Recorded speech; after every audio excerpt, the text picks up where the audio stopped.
program and control. As a small biz pro, I so we grow. Using procurement, program and control. I'm a businessman, yes, I'm an entrepreneur. Oh yeah, I'm a businessman, yes, I'm an entrepreneur. Oh yeah, I'm a businessman, yes, I'm an entrepreneur. Hello, everyone. This is the Business Zone with Krista. and Gilbert Buchanan, your small business paramedic. For those of you who are just tuning in for the first time, don't know anything about this show, don't know what it is, let us tell you what this show is all about. This is a show designed for small businesses to get you ready, business ready, contract ready, and bank loan ready. We provide advice, coaching, and counseling on this show. So you've got two superstar consultants. You got Crystal Mitchell, who are forensic experts when it comes to bookkeeping and your accounting. And you've got me, the small business paramedic, when it comes to organizational development, setting up your back office, doing certification for your small business, and make sure your business is set up the right way. That's me. So, Crystal, how are you doing today? Hey, co-host. I am good. Another crazy, wild, insane week Oh, man. that we've encountered. The weeks and days go by so fast, Gilbert. I can't even keep up. I look up, it's Monday, then the next thing I know, whoa, it's already Friday, with Yeah, with some yeah, other features in between. yeah, I'm still in shock because I'm still thinking that, the storming of the Capitol was done this week, but I guess it was last week, right? It was it was last week. They're in preparation now to keep it from happening again. Oh man, I'm having nightmares, man. I'm having nightmares and all of those things because, I started thinking about this thing. If those guys were super successful, Crystal, a lot of people would have died because they had two bombs, one on the Republican side, one on the Democratic side. So they probably would have had at least 100 people dead in that place if those bombs went off. Oh yeah, for sure. And this week one of the things that we found out was that they had intentions, all the intentions in the world to capture, kidnap, and assassin. Exactly. Yeah, that's what Exactly. they were planning. Those people are serious, man. They're serious. So that's why I'm saying how serious the thing was.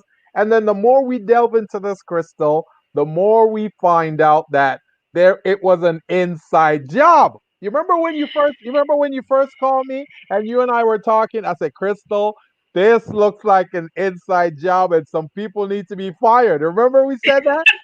Remember? Yeah, it was some inside jobbing.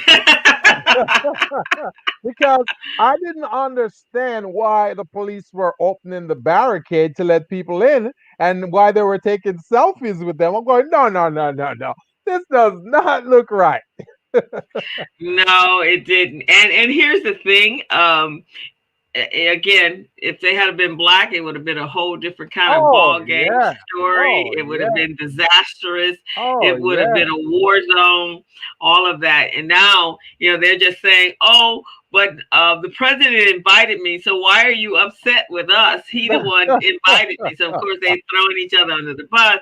But here's the thing I don't get when they, the president Trump, he didn't done. He's the greatest of all time. He managed to Yeah. be impeached twice. Yeah.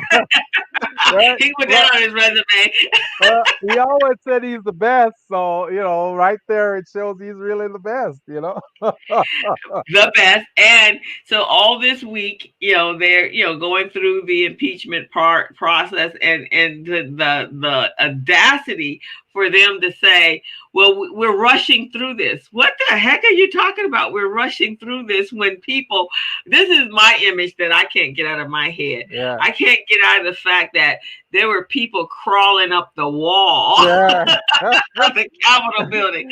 some I new will version, never some new versions of Spider-Man. What's going on there? I will never be able to get that out of my head that these Yeah, people were crawling up the wall like yeah, animals. Yeah, that is true. That stays in a lot of people's mind, man. Right. And then something else that stayed in my mind was, I think, I don't know if I mentioned it to you or someone else, was that there was a young black woman who was a security guard. At first I thought she worked for the Capitol Police, but she didn't. She was a security guard. And so she was on break on her phone on her Instagram doing a live thing, and all of a sudden here come all of these crazy people get ready to attack her to take her phone away from Yeah, her.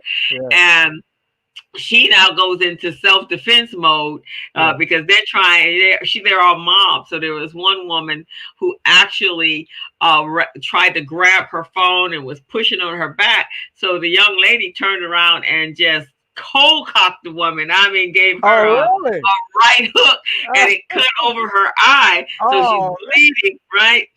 So when it first came out, it was really talking about this woman. Her daughter had identified her there and texted her mother and said, "Oh, so this is where you are. I couldn't go to the Black Lives Matter protest, but you could go here, and I couldn't go there because of the violence. And here you are creating the violence." So that's how the story first started.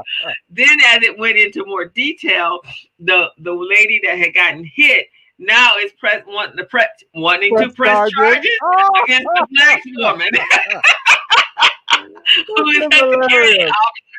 So This the black girl, her name is, is Ashante. She was fired, yeah. and now they're pending charges, assault charges Ah, against that's hilarious, man.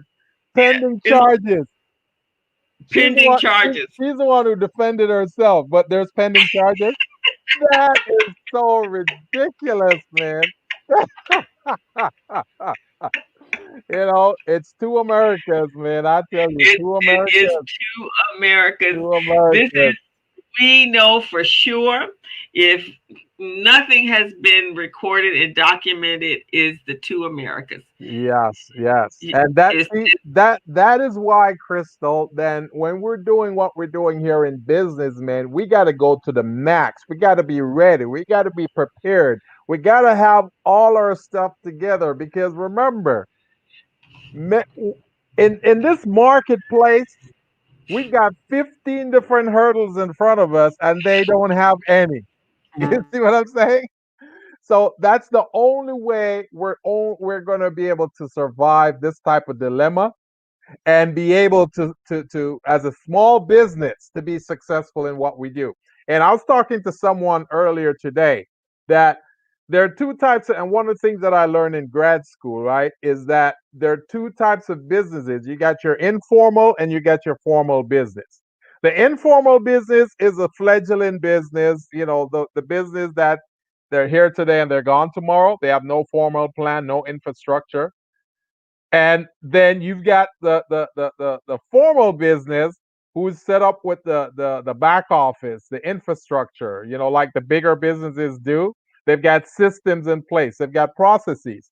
So we're trying to get as many small businesses set up just like that so they are sustainable and they can function efficiently and effectively. So in this type of situation that we just experienced last week, at the Capitol, and we're seeing that there's two different Americas, we definitely want to make sure that as small businesses, we've got all the resources, all the tools ready so that we can take on opportunities, win these opportunities, and be sustainable so that we can make sure these opportunities last. So where we can hire employees, we can grow the business, and we can look like a formal business. So that's what the business zone is here about, to help small businesses develop those competencies.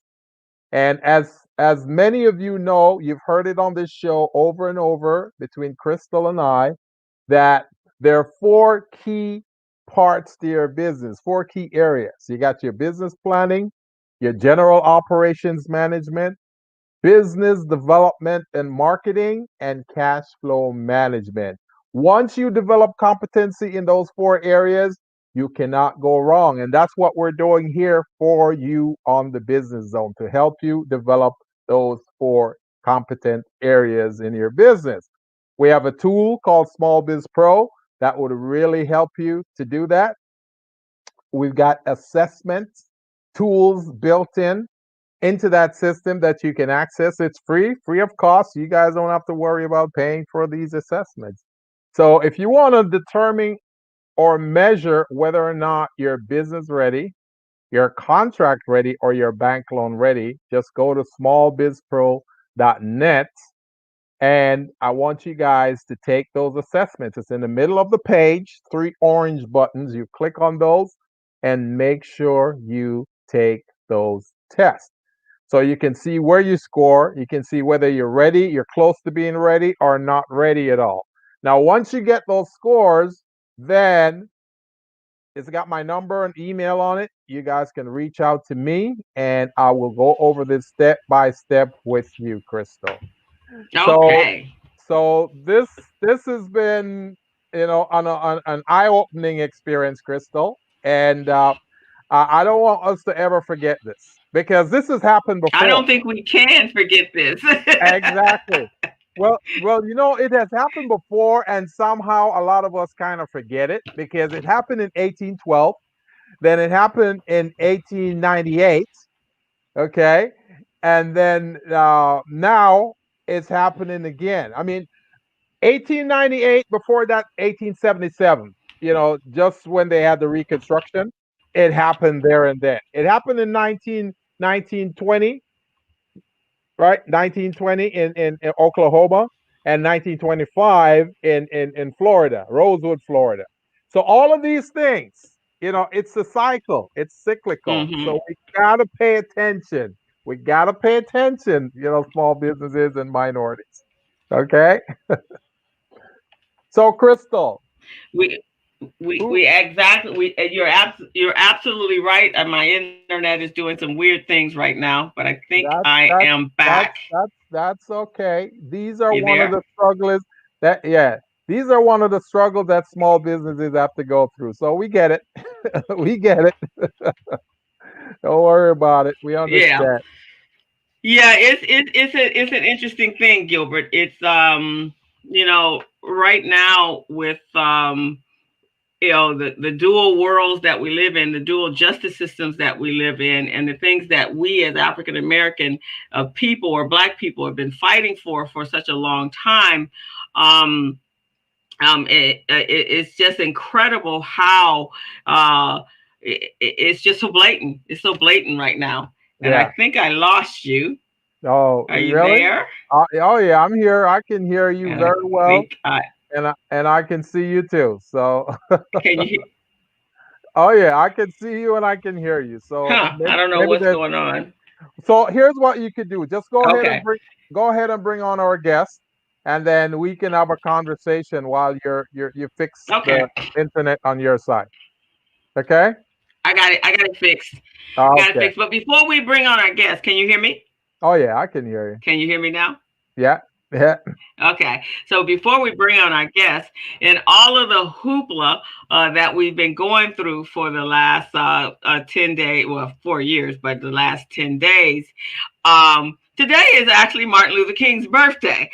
Oh wow. And Yes. generally, when it's King's birthday, we have a parade, we have all kinds of celebrations, Yeah. and we have had none of that today. So I just did not want us to have a show and not talk about MLK's birthday Right. because he fought for our civil rights and he taught and he went through this. He lived through this, and so I Yeah. think it's very, very important that we have that conversation. We just acknowledge that today is his birthday. Yeah. So I am going to now bring on our guest. And while you're doing that, I want to say Hello, Mr. Damon. while you're bringing him on, I want to say shout out to our listeners and viewers. Veronica Spigner, welcome to the Business Zone. Thank you for supporting us. Go ahead, Crystal. Yes, hello, Veronica. Welcome. So we are honored to have Mr. Damon Haley here with us. So you know how I always talk about the beauty industry and Oh yeah. how it could be a game changer for us in the bigger scope of the world, and that.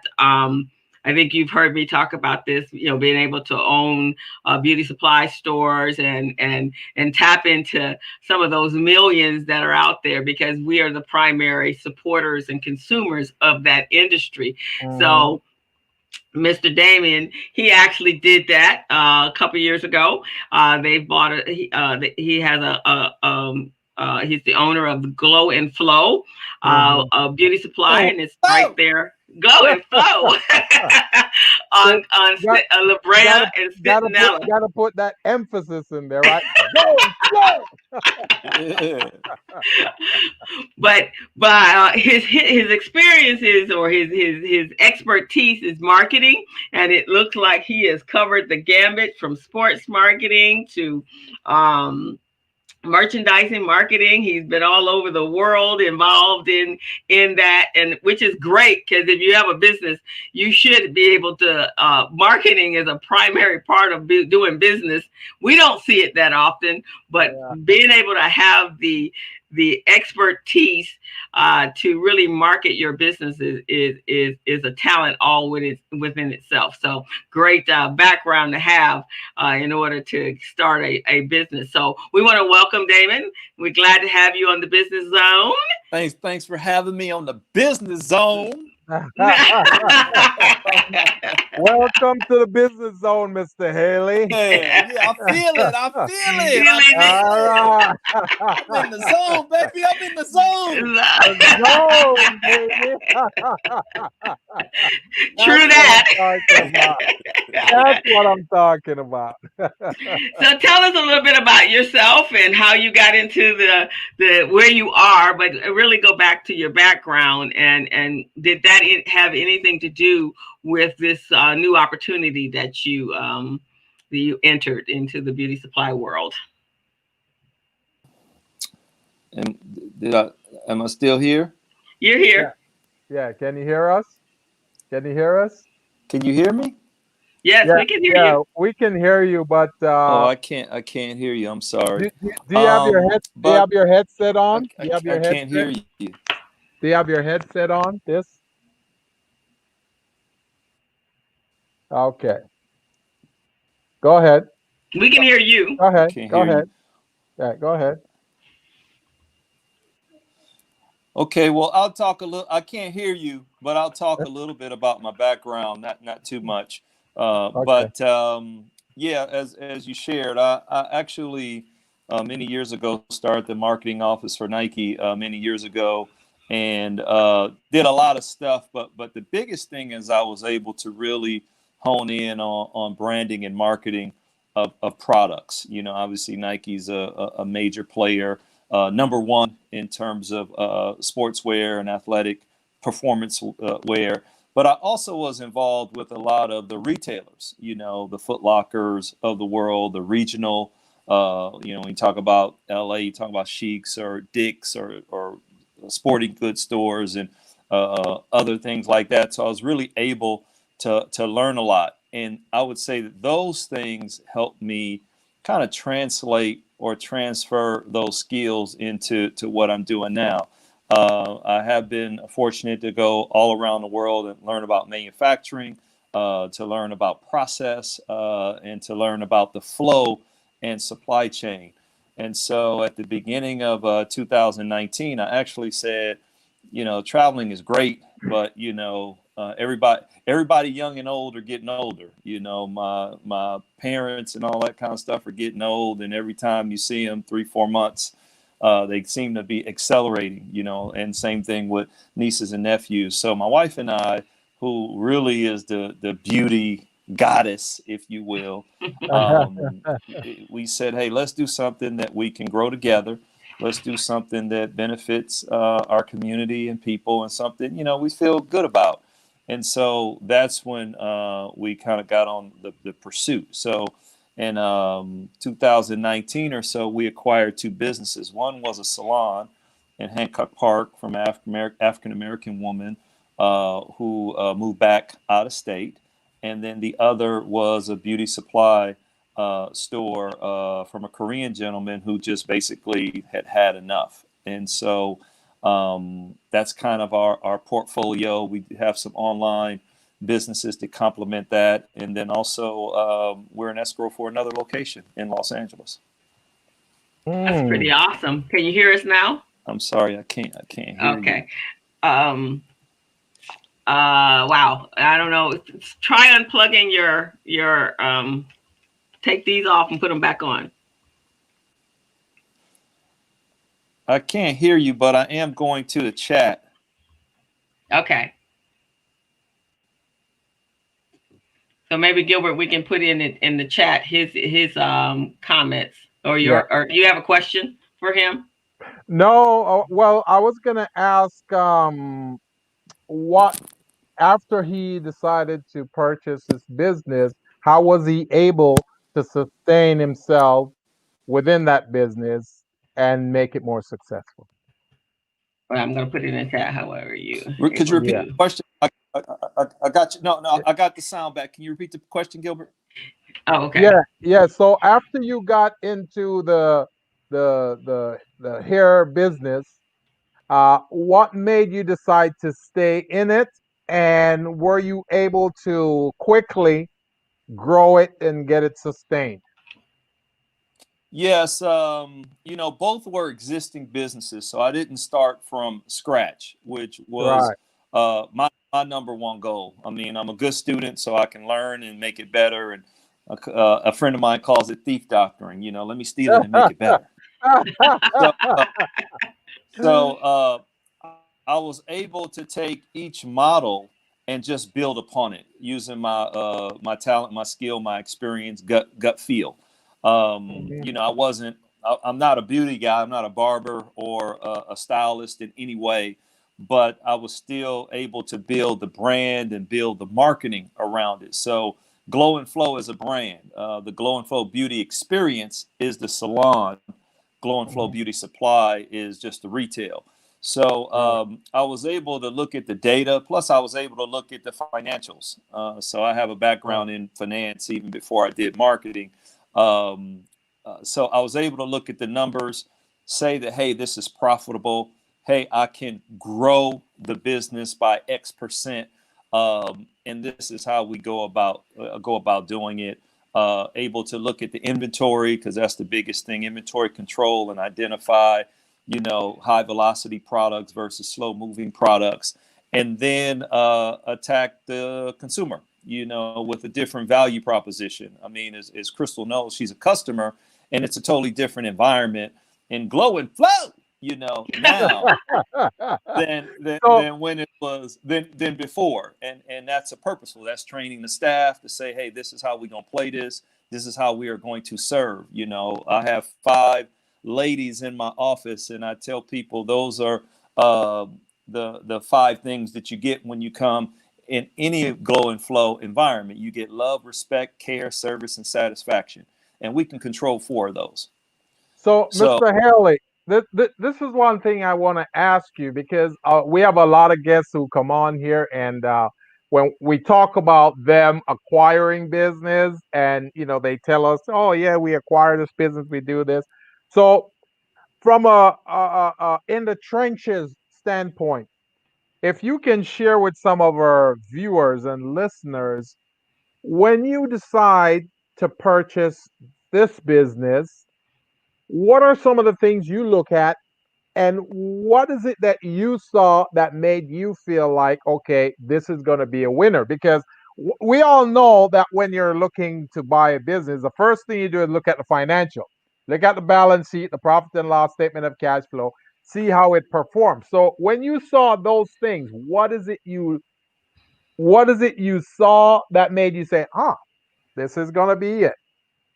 Well, obviously it's looking at the ratios, and there's some key ratios in every industry that you look at, and just make sure they check through. Then you look at trend, are the ratios changing? Is your cost of goods margin going up or going down or staying consistent?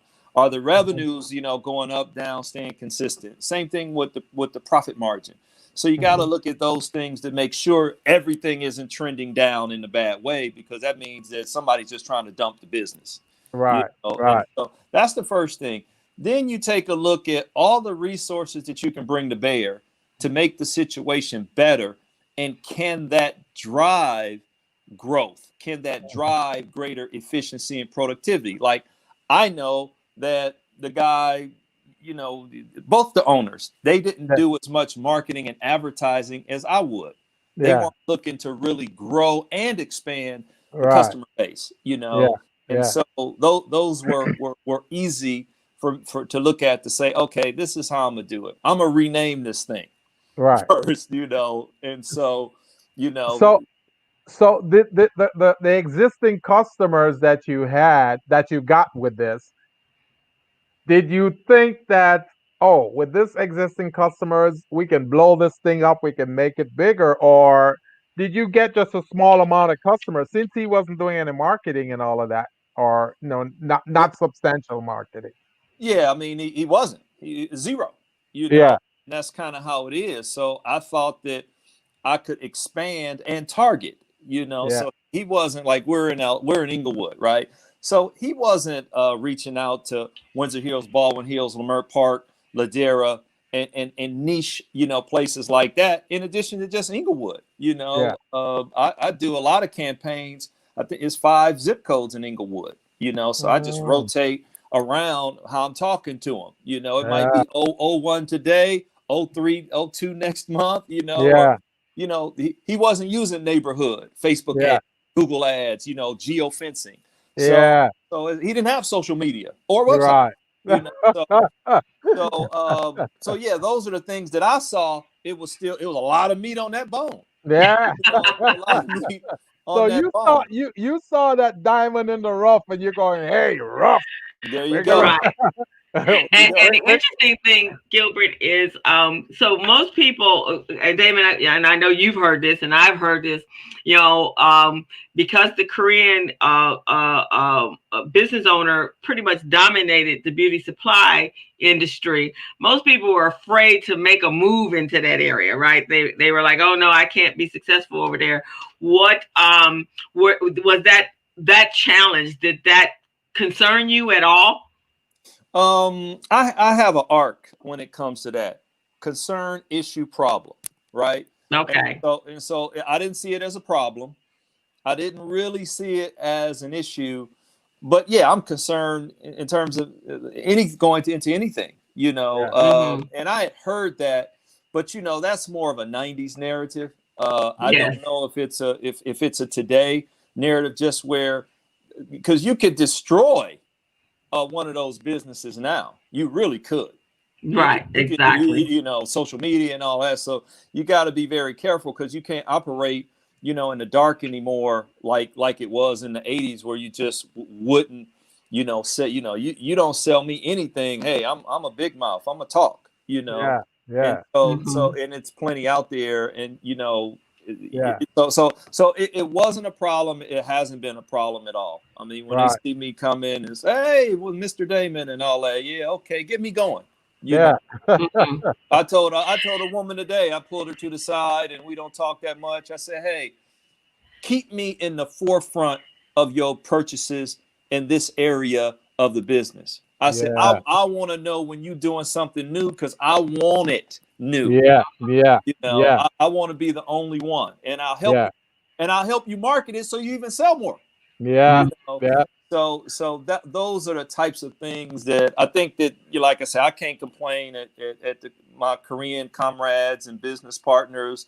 All of them have been very good, very, very supportive.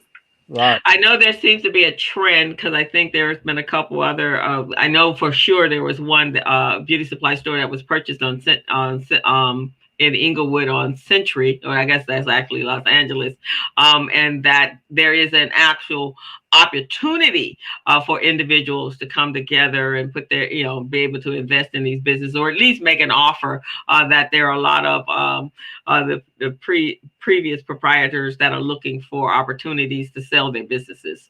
Right, right. Yeah. So, Well, no. See, it's a different. Let me share with you because my business broker, there's two businesses out there now. I said, ask them how much. uh, Mm-hmm. Hey, gentrification, baby. Ask them yeah, how much. You want to yeah, pay Mm-hmm. how much? Because on those two businesses, I'm pretty sure I can galvanize some dollars to hit that dollar if we play in a long-term play. yeah, Mm-hmm. So Mm-hmm. I think there's some that may sell, but some might want to retire, and all they need is a voice to say, well, why not? yeah. So Mm-hmm.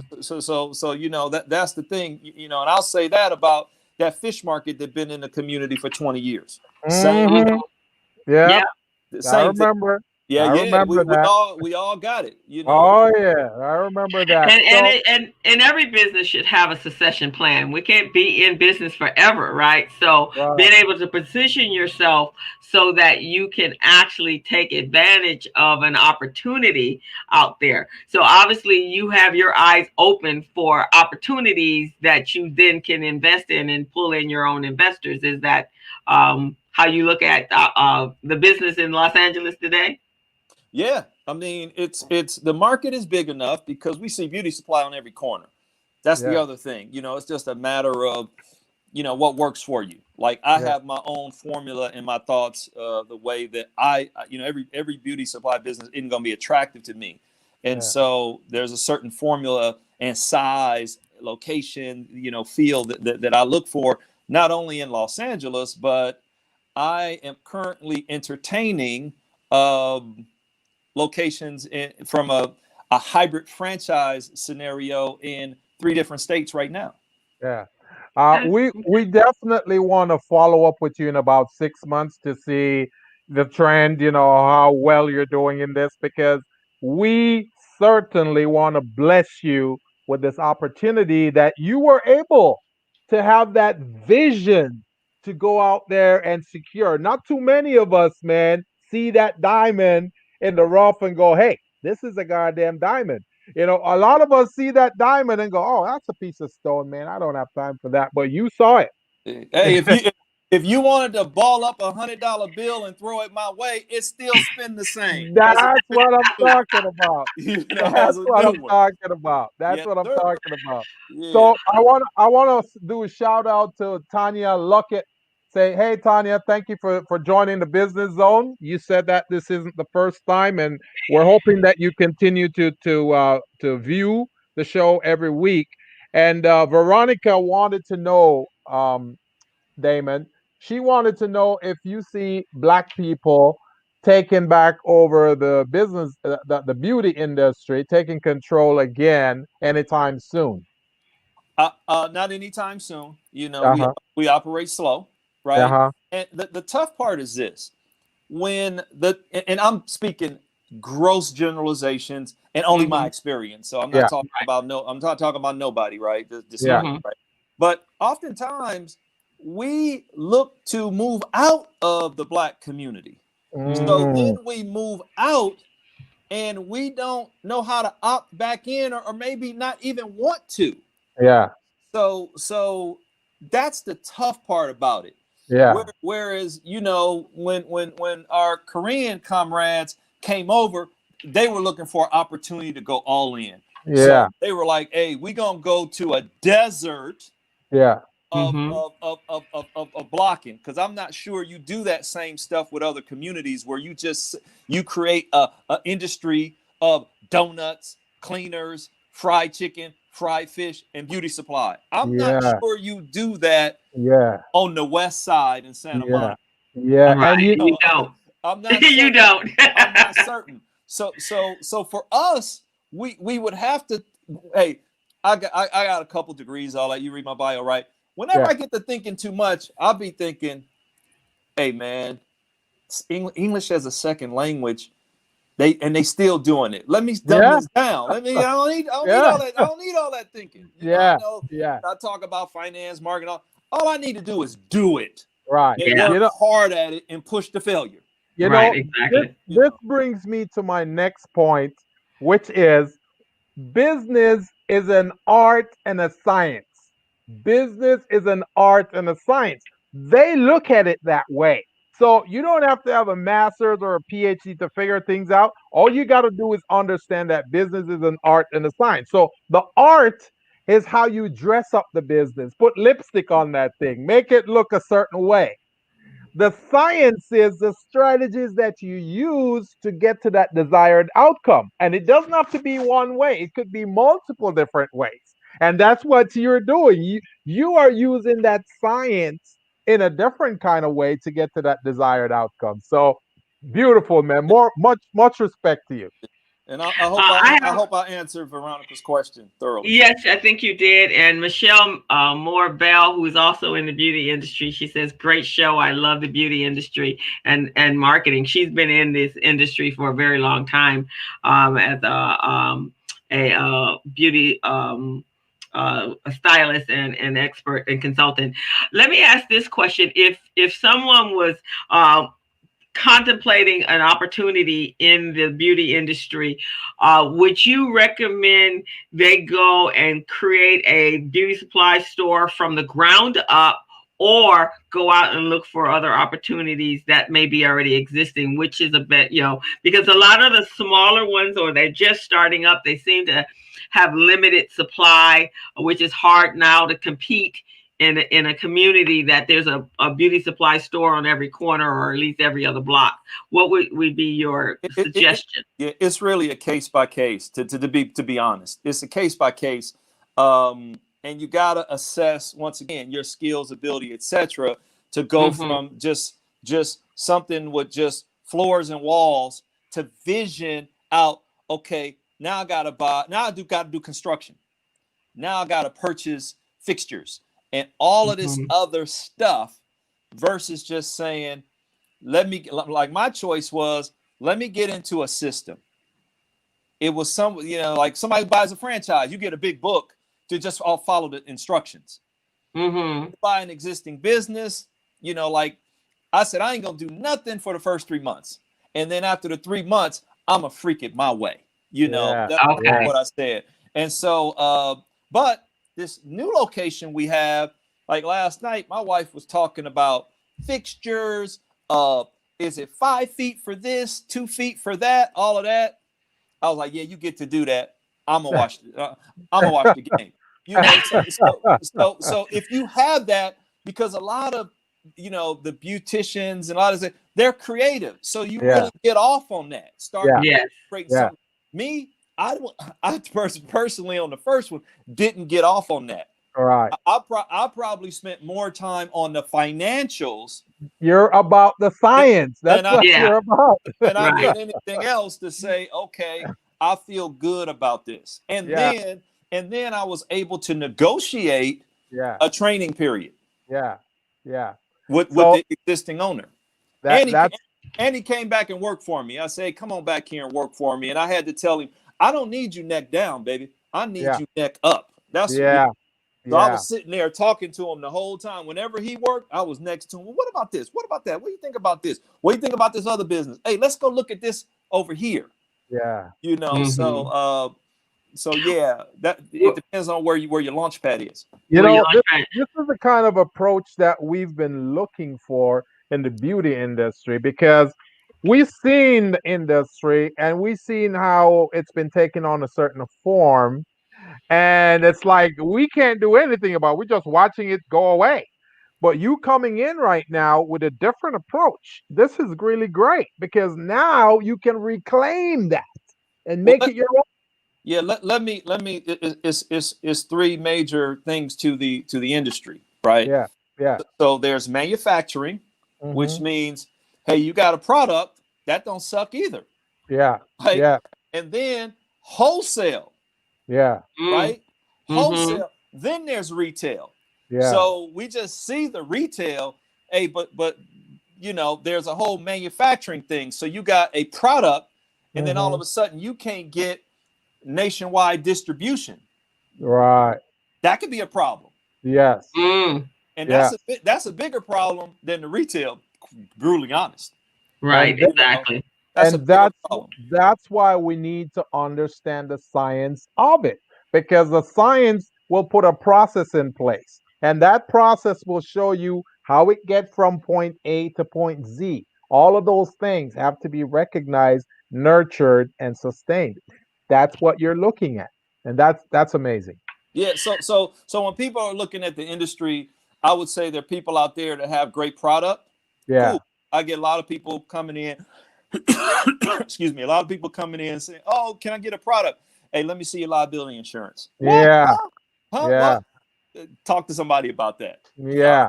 See, Your hair see, fall out. I don't want them coming to me. see. That's the Mhm. part of the process, and that's Right. what I'm trying to say. I think it was you guys that I was saying this before this show that a lot of us we got to look at business not like an informal way but a formal way of doing business, and when you look at it formally you're looking at all the things that could happen and how it could work. So business is about making as much money as you can on one side while limiting your liability on the other side. Yeah. Is what I'm saying? And let me share just to round it out. Okay, so you have manufacturing, wholesale, retail, and now as us as a community and wealth and all that, then you have a whole service organization that Yeah, supports that. yeah, And yeah, that's huge opportunity. That's huge opportunity because where am I getting this liability insurance?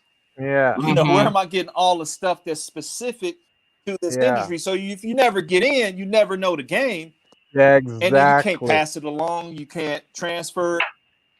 And so Hmm. there's a whole infrastructure when we talk about the Yeah, industry, not just the retail piece. That's nice, but I yeah, would Right. love to just get orders of a product I have. That's a yeah, whole nother thing. yeah, yeah. Yeah. So was it easy to maintain, or were you able to maintain the former owner's existing clientele, or did you have to reach out and bring in new clientele right off the bat, like in the first 3 or 4 months that you were open for business? Did he Oh, hear me? we definitely. I No. mean, it's easy. We got more customers. We got more customers. That was easy. So The Okay. the customer exist piece. But we the existing sell. the exist. Go ahead. What was the Yeah, the existing? existing customers just kept existing. Oh, did you Did say it again? did they give you any resistance? The existing customers did they or they just made a smooth transition to you?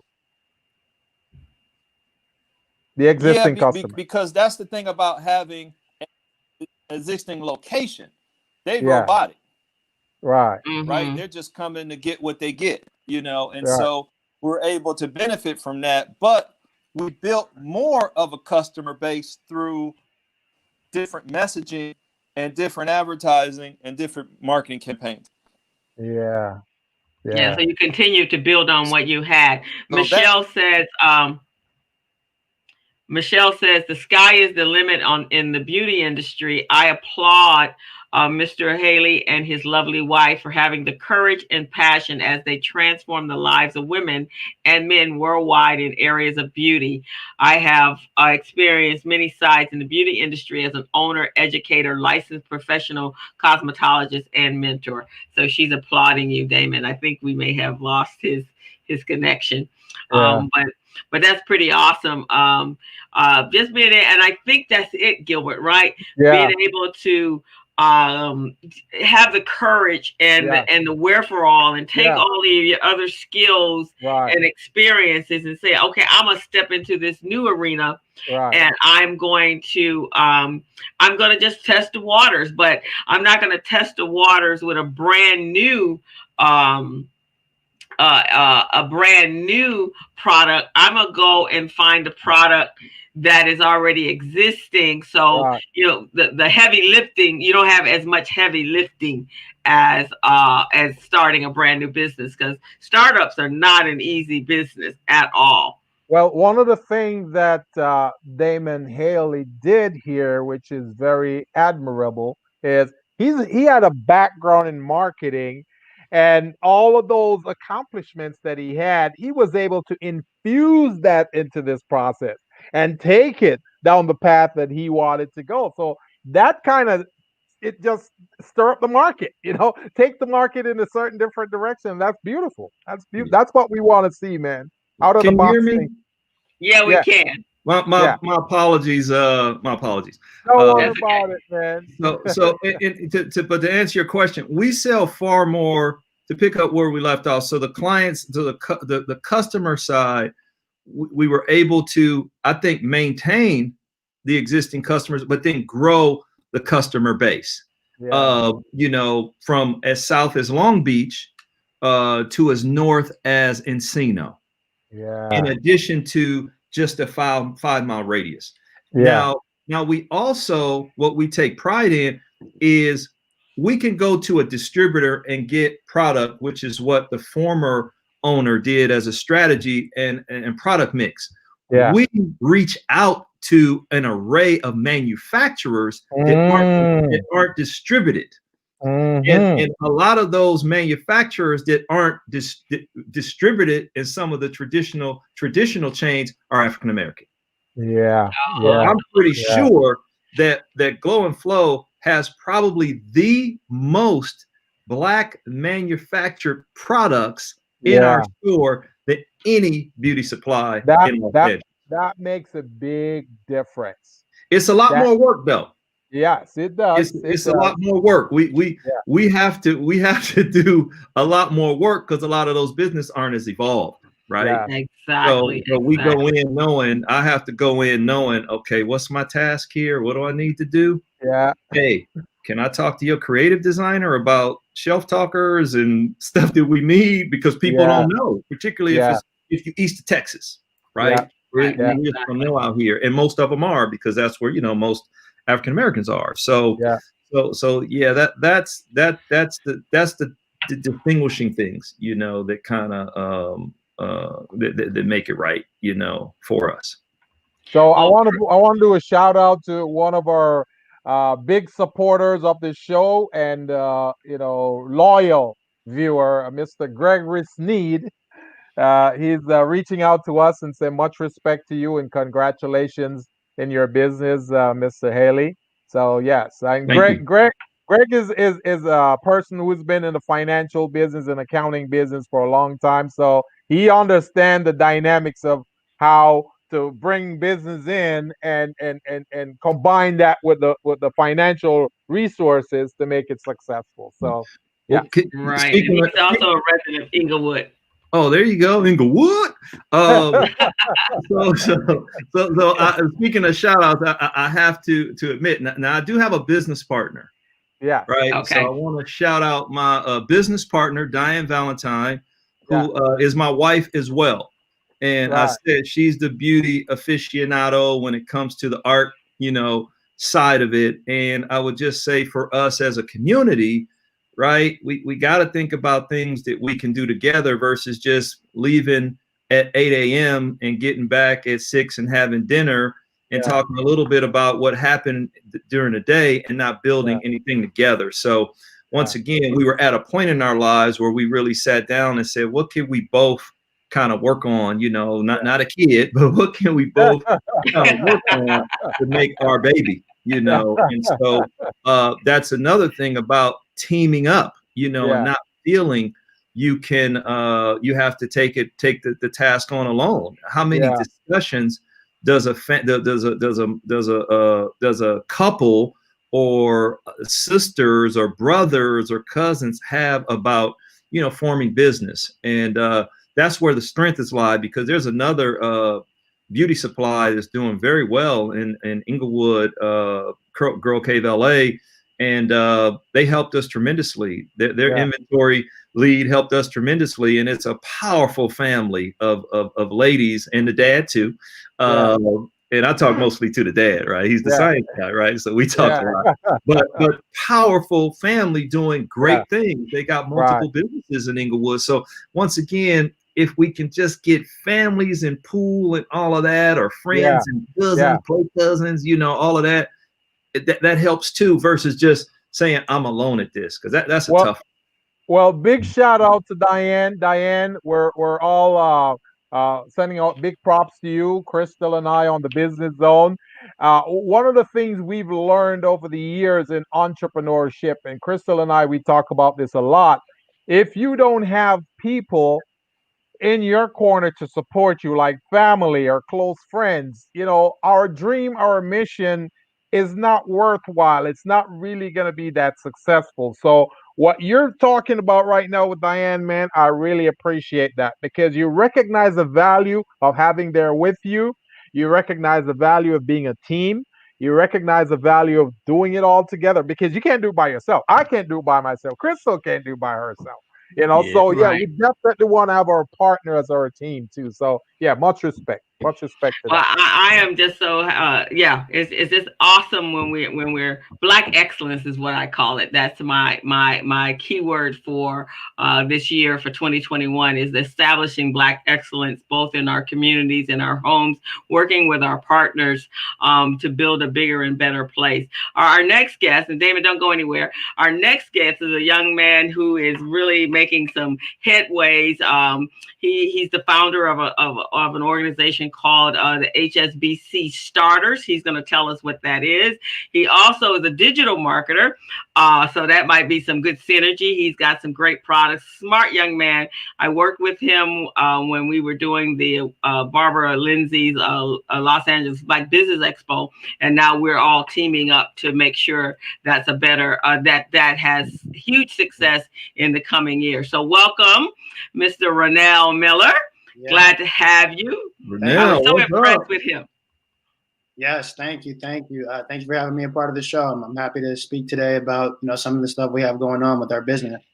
Welcome to the Business Zone, Mr. Miller. Is this your first time hearing about the show? No, I've heard about it last year from Crystal, but now it's my first time here, so I'm happy. I'm excited to talk with you all about my businesses, and then we can go from there. I'm excited. Just so you know, we've got a family of small businesses who listen Can to you us religiously, weekly, daily, monthly, and every one of our guests right here is great resource for them. So we thank you guys so much for being here today, sharing your information. Yes, So tell us a little bit so tell about us about you. HBC? HBCU Startups, actually, Crystal. So yeah, we help a lot of different startups in the HBCU community, primarily in e-commerce. So there's a lot of different businesses that are out there that come from the community. They don't get the same traction as some of the startups that come from all of our Ivy Leagues, MIT, Stanfords, etc. So we started off mainly just with Instagram. I was like, I'm meeting all these businesses, but there wasn't anywhere where I can necessarily find them in one location online. So I just started with Instagram, just highlighting ones I would find, like, hey, can I get your Instagram? Can I get your Facebook? I'd write them down, and then I would have them send me content, send me a video, send me a flyer, or send me a photo, and we would post that for them. It started back in about 2017, and then from there it just grew. From that point, we started doing some pitch competitions for some of the startups, especially in technology. And also from there, we wanted to build a platform so we can blog more in one location online and then share it on all platforms, easier and accessible online. So that's what we did. Started that. I'm excited about it. Now it's turned into something more venture deals. More people are invested in diversity right now. So that's the hot topic. So it's definitely been a great resource for deals and sharing that information. Also, finding different talent. Some people may want to help to start. They may want to bring a resource or bring also their work ethic and work for that company. So that's what we're kind of on going into 2021. We want to help them provide more resources to grow their startup, but also find the right talent that could help them thrive. So, Mr. Miller, just so we have a clarification on the name of your organization, it's HBCU, right? Is that Correct. correct? Yes, sir. Okay. So, Crystal, if you can just change that to HBCU, because we want to make sure that our audience know exactly what it is. And if we have an email or a website, let's throw that in there too, so they can reach him. Yeah. So, I like what I'm hearing from you as to how you reach out to, because many of our small businesses need what you're doing. Mhm. So, um, how, what type of response do you find to get from these businesses when you offer them to put their information on Instagram so you can broaden the landscape for them?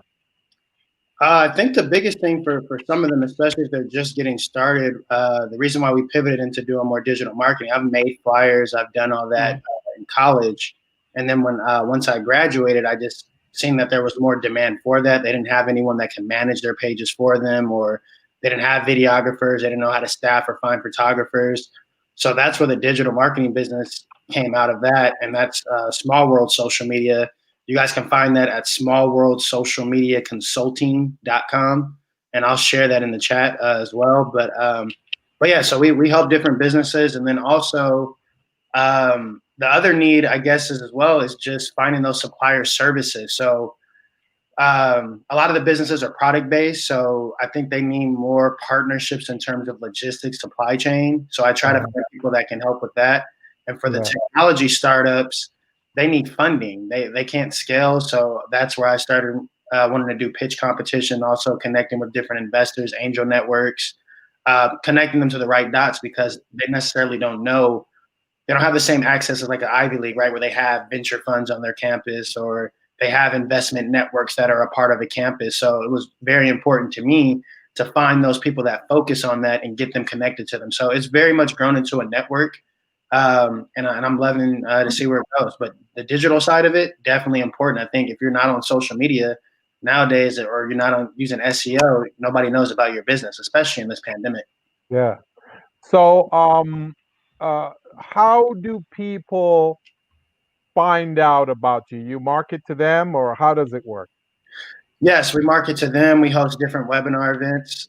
We actually have an HBCU business conference coming up next month virtually. Also, we get people to tag. So sometimes we may put up a post like, "Hey, can you tag anybody from this school that has this type of business?"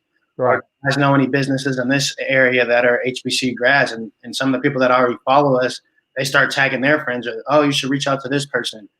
And then also we have a podcast too. We started last year, so that kind of work. We did uh, about 40 episodes. So we want to do probably another about 50 episodes this year to interview some of the startups so they Yeah. can have the audio to go. Right. So that's typically how we find the businesses.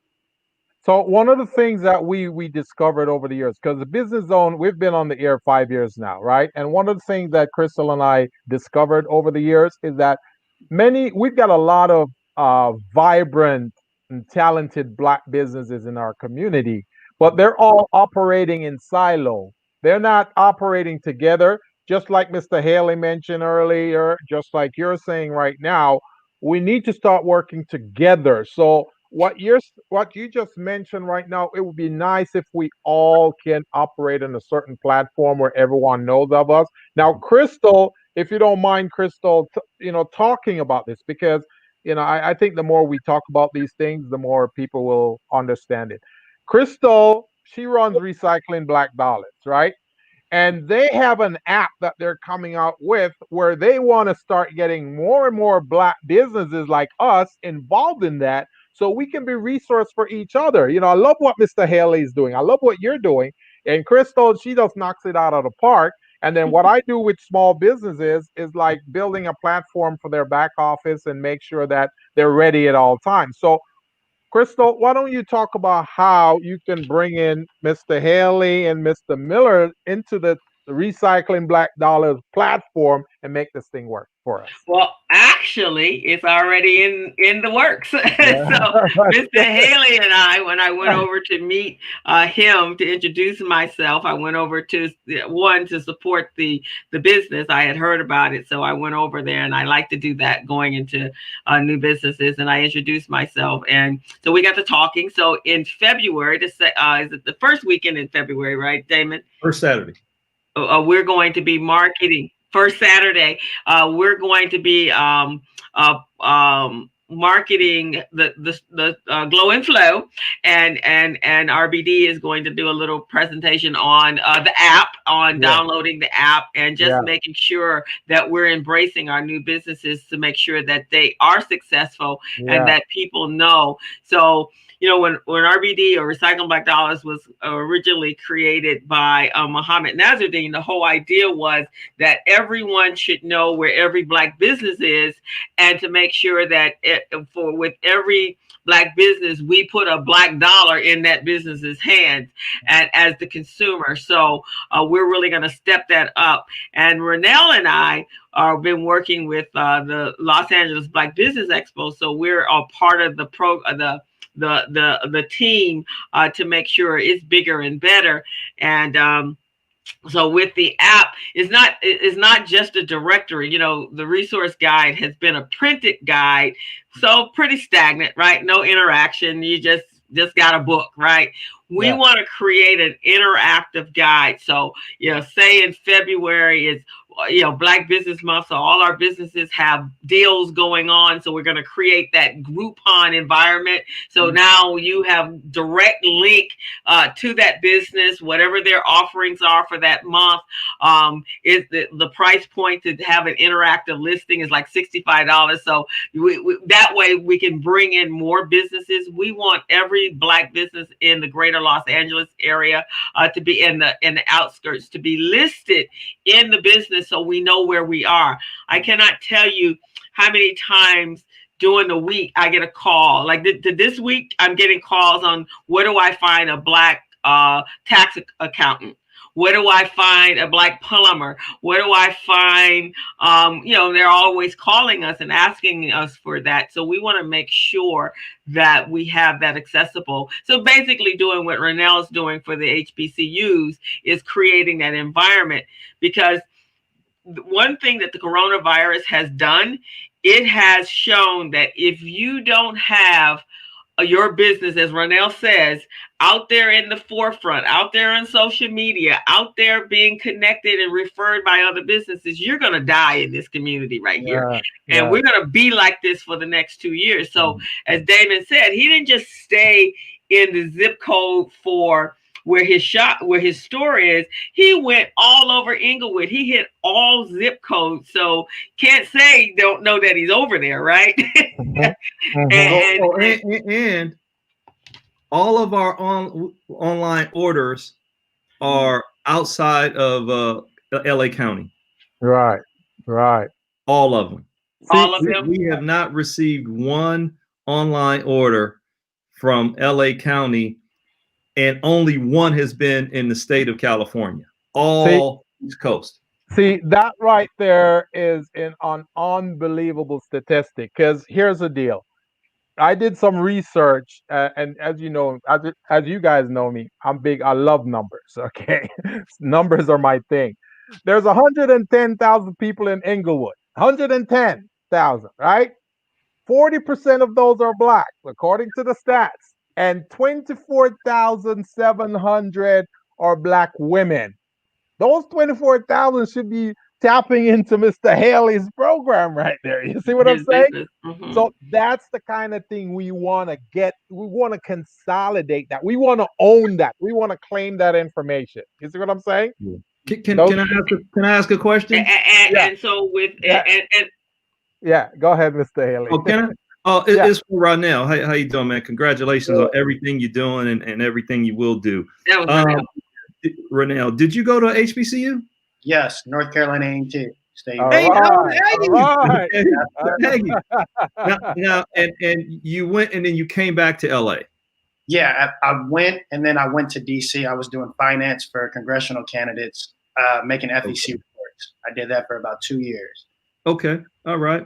Came back. No, I mean, I think it's marvelous to even take that subset of our community, our leaders, our educated people that, you know, they say they have better jobs and opportunity and all that, to really do something here, you know, in LA, you know. And so the other thing is all of it is a majority of your business pretty much LA, or are you still working back southeast? Great question. Yeah. So the majority of our following is actually in Atlanta. the Morehouse grads, the Spelman grads, the Clark Atlanta grads. Yeah. And then after that, because I'm tied to A&T, A&T's about fourth. That's about our data. So yeah, the majority of them are back east. This is very interesting. But me being back in LA now, the LA population and the following has definitely grown. It's about third, but Atlanta's number one. Okay. No, it's good to just galvanize LA, because a lot of them pretty much like yourself come back, and I haven't seen, and not that I didn't go to HBCU, so I have a good knowledge of it, but I haven't seen from a marketing brand presence standpoint that HBCU from a business perspective. So it's great that you are igniting this. Yes, definitely. It's definitely needed. And actually, that's an excellent thing, because by emphasizing what his business does and the connection, that gives that extra added, for young people that don't know which HBCUs are out there. And, a lot of our young Black kids like, yeah, I want to go to an HBCU, but I don't know which one I should go to. And a lot of them, their schools are not recommending where they should go. So being able to put that focus on the graduates coming out and their success is absolutely a great marketing tool for the schools themselves, to get more of our young people in HBCUs and experiencing that. I know with my nephew, he went to the University of Ohio, and he had in his head remember Different World? I don't know, Renell, if you're the school, The Different World, that was with Bill Cosby, and he had that idea, that concept about school. He was so excited to go to college, but when he went to the University of Ohio, he didn't have that. And he went to Howard's homecoming, because that's where his friend went. And he's like, that's the school experience I was looking for. And I wish I had gone to an HBCU at the time. But, they offered a sports management program at University of Dayton. That's where he went, University of Dayton. And then he went there. But then his master's, he went to the University of Houston. And he wasn't too far. He was right next to, I think there's the HBCU there. So he kind of got that experience, but he felt like he missed out his undergrad. He felt he missed out on the college experience because he was looking for the HBCU experience. Mm-hmm. No, that's definitely a great point too, Crystal. So one thing we have been doing on the West Coast, so you all know, one of my biggest clients does the Black College Expo. She's done it since '99, Dr. Teresa Price.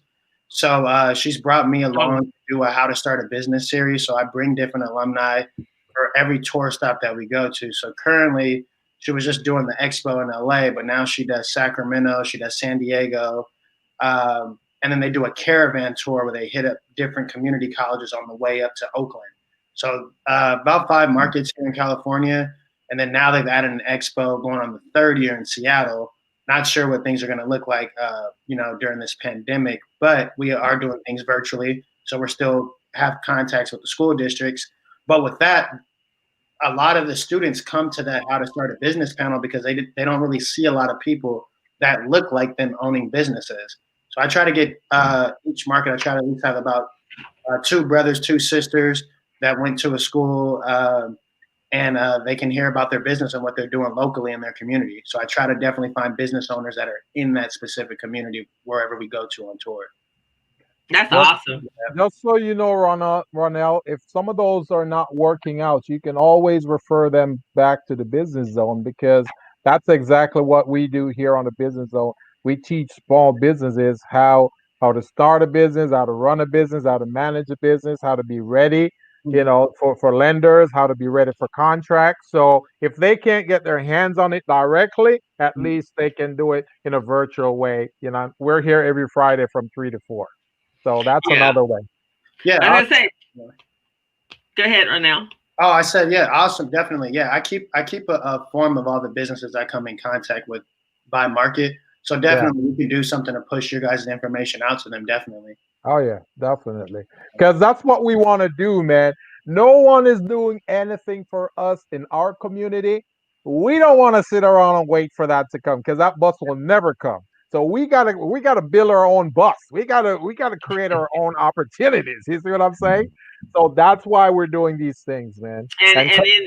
in the future, I mean, Los Angeles, so many opportunities. We have the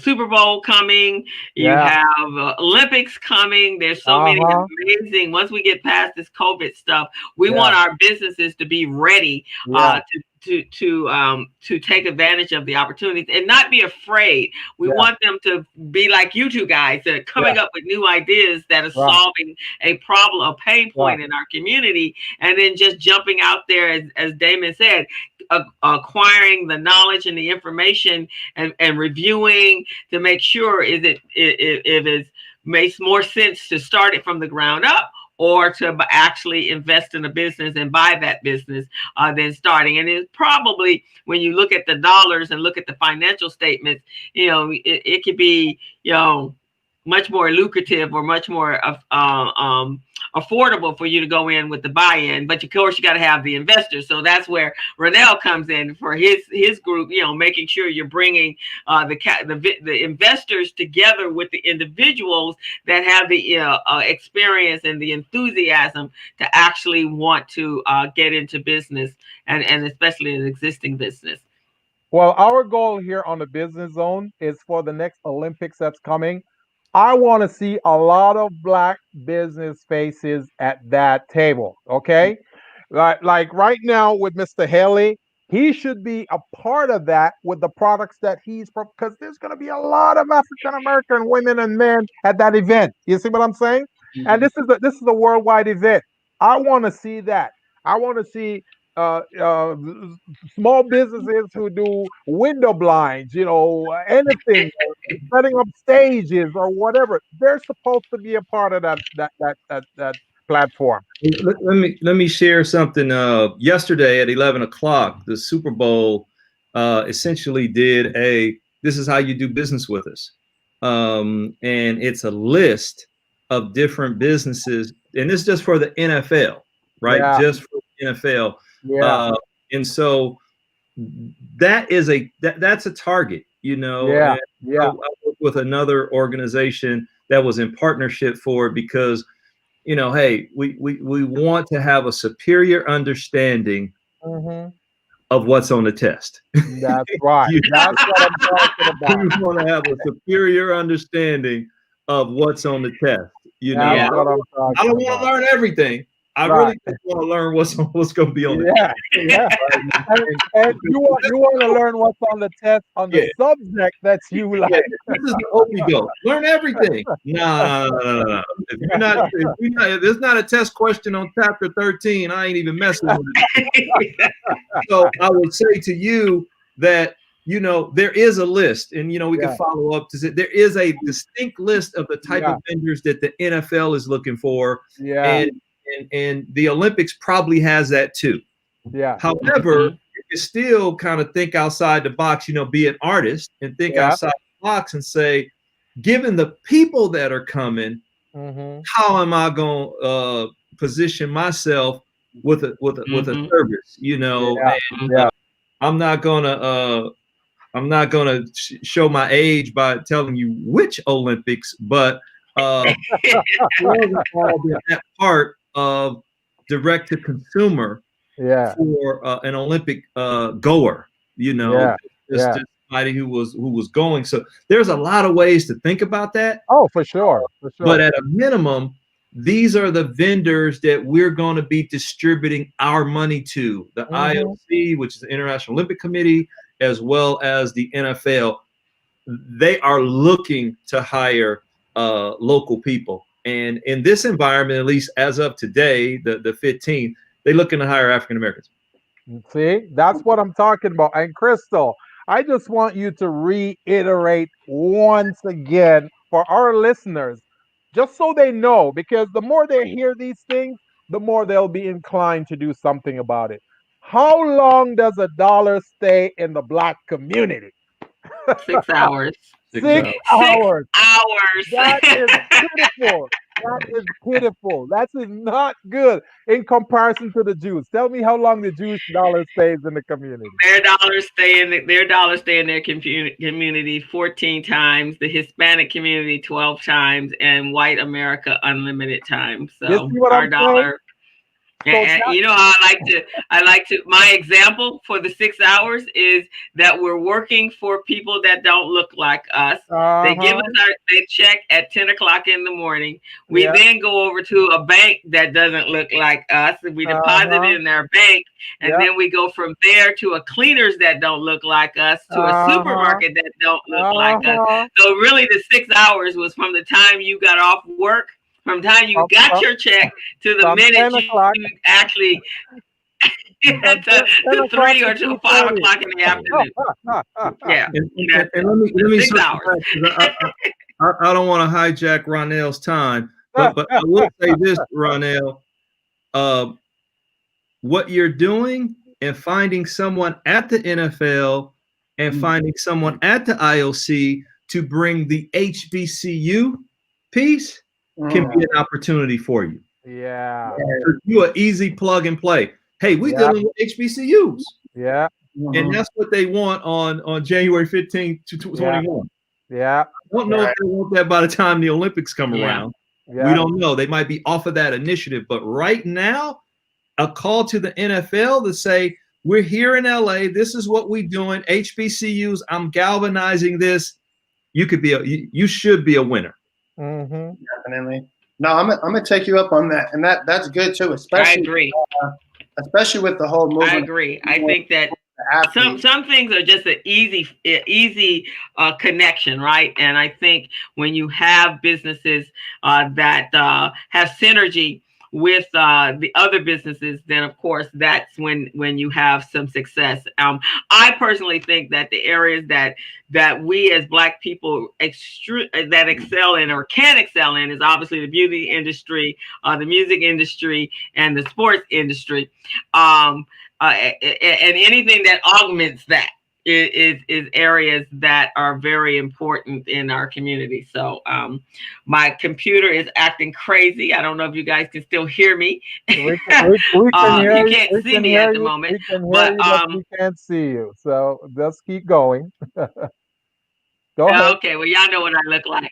Right now, thank you so much. You put your contact mention. What's the future plans for HBCU startups?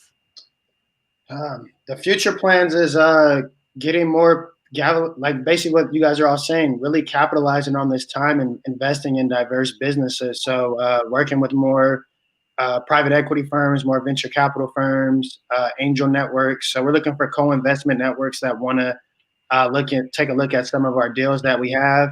I'm building another platform that's going to match more investors all in one location with startups to make it easy and accessible. So kind of think of like a Hinge or a Bumble, but instead of dating, it would be for direct investments. Yeah, I like that. Definitely, I'm working on that to make all the matches seamless in terms of what people are looking for. One of those days. And then also, the next thing would be just keep growing businesses, finding supplier contracts that can help these businesses be more sustainable. Yeah. That's important because a lot of times people try to do everything by themselves, and that's why they fail. You got to have the right team. You got to have the right suppliers and partners. Yeah. And they can grow. So I'm focused on that. And especially IT right now, we've helped a lot of virtual events. So we've actually helped directly some HBCUs host their their orientations online. As you know, the Los Angeles Black Business Online, I have that skill set. Yeah. An LMS for Johnson & Johnson internationally, managing their learning system. So I think people need to get used to being comfortable being online, and you can reach more people online. So as more events go back in person, it's going to be a hybrid of things. So part of your event should be online to reach more people at mass, and locally where you are, you can host your event. So I think I hope more people do that as well. That's definitely been a growing business for me. Some more IT and virtual events as well. So that's what I see myself doing. So do you have a phone number that we can put in here for our audience? Yes, give me 1 second. I'll give you guys my new business number. I'd like to move everything over. If you'll put it in the chat, I'll move it over. And Damon, what's the future plan for Glow and Flow Experience? Glow and flow, baby.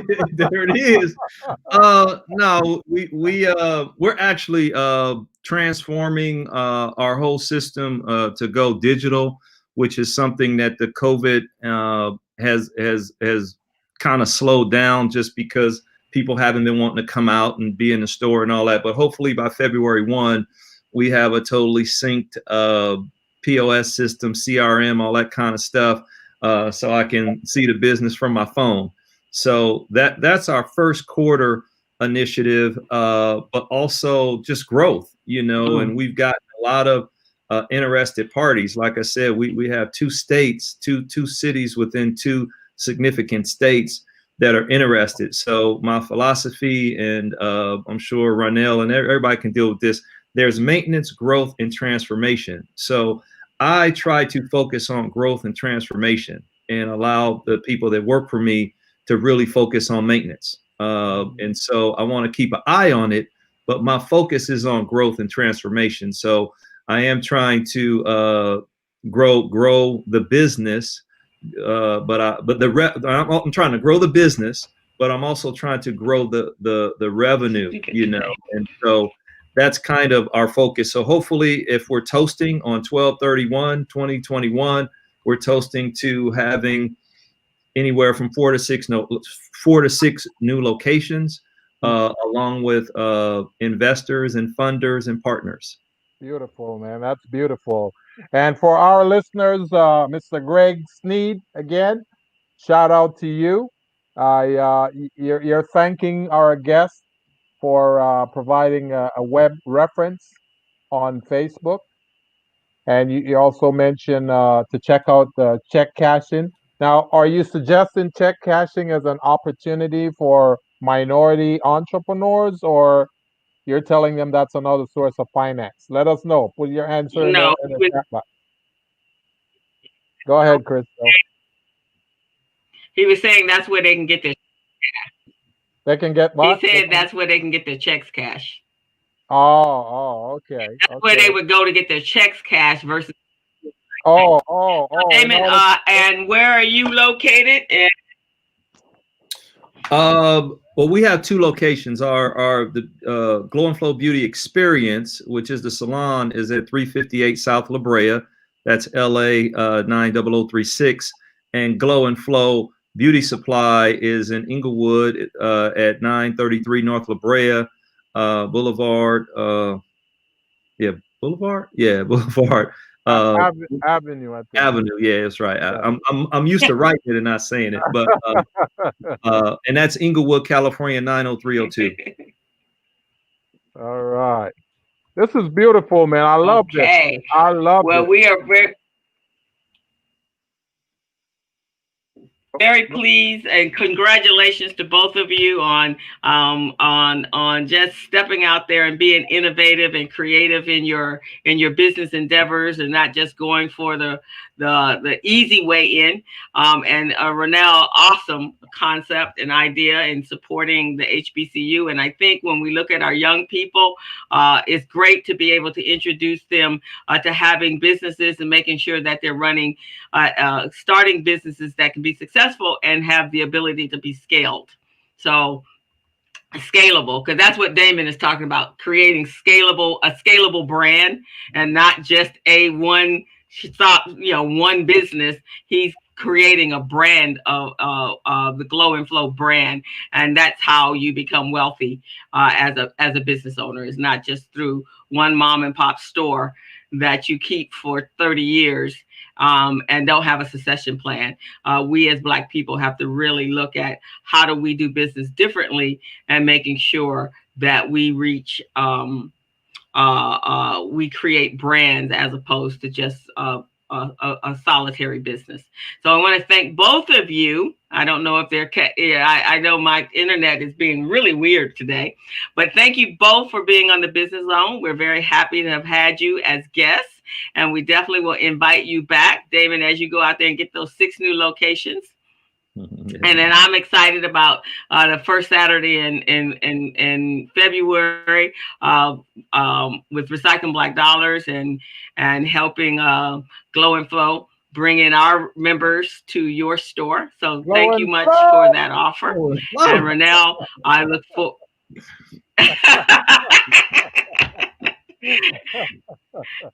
And I look forward to working with you with the Los Angeles Black Business Expo. We got some big things on the table for 2021. And Gilbert, thank you, co-host. It's Hey, been awesome. I want everybody to know not a that. problem. I just want to say real quickly, Crystal, we're starting a program over at Vermont Slauson for small businesses, and they're going to be launching this on January 28th. And they're finalizing the flyer right now, which I'm going to put on Facebook and I'm going to send to all of you guys. It's a program, I don't like to say free, but it's a program where you guys don't have to spend any money to get into, but you're going to get a whole lot of support. We're going to teach you how to do your SWOT analysis in your business, get your business ready, contract ready, bank loan ready. And then we're going to connect you with contract providers. So this is going to be a very intense and very serious program. If you guys are serious, first you're going to have to do our assessment, the 3 assessments we talk about: business readiness, contract readiness, and bank loan readiness. If after you take that assessment, and we meet with you, we see where you're not too serious about it, then, I'm sorry, we're gonna have to kick you to the side and move on to other businesses who are serious. Because we're trying to get businesses ready for that Olympics and for all of these programs we're talking about. So just want to let you guys know. And Crystal, what do you have coming up? I am teaching at also at Vermont Slauson. I have a program class coming up, 60 days to being bankable. That is going to be, I believe, next Wednesday at 4:00. I am also teaching on Monday with the New Women's Business Center. I'm teaching on business processes. So you can go to the New Women's Business Center, their website, and be able to sign up for that. That's a free class, and as well as go over to Vermont Slauson and a website as well and sign up for that class. So we're trying to make sure you're ready to do business. And then I think I have a class after that, Gilbert, the following week on business taxes. And everybody should be getting ready for their business taxes. Your 1099s are due February 1st. And so jump on out there, and if you have any questions or need any assistance, reach out to me. I'm going to be teaching a QuickBooks class and also a Wave accounting application class. So reach out to me for that if you need to get your books together. There's a number of grants still out there. The second round of the California Relief Grant is going on right now. So the first round closed on the 13th. So if you need money for your business, the PPP is back and the EIDL is back to December 31st, 2021. Let me see what else is going on. EDD, if you have claims out there and it ended on December 27th, it's going to automatically reroute around in the next week or so. So your monies, your unemployment monies will be there for you. And that's pretty much it for me, Gilbert. I want everybody to be safe this weekend. It's supposed to be absolutely crazy on the 17th and the 20th, leading up to the inauguration. So be very careful of your surroundings in every city or state that you're in, especially if you're in states that you live near the capital of those states, because people are angry and they're looking to take it out on anybody that's moving. So just be careful. And then most importantly, please mask up. We are in the middle of a surge, so please be careful. I've heard just too many people that are close to me that have had tested positive and actually have contracted and been exposed to COVID. So please be safe. We want you all to be healthy, and we want you all to be able to take care of all the opportunities that are coming. So with that, Gilbert, I think we're done for the day. What do you think? I think we're done, and I want to say happy Martin Luther King's Day to everyone, and glow and flow, baby. All right, have a good weekend. Glow and flow. So with that, I'm gonna take it out. As a small biz pro, so we roll. Using procurement, program, and control. As a small biz pro, so we roll. All right, so let me take it out. So I'm gonna end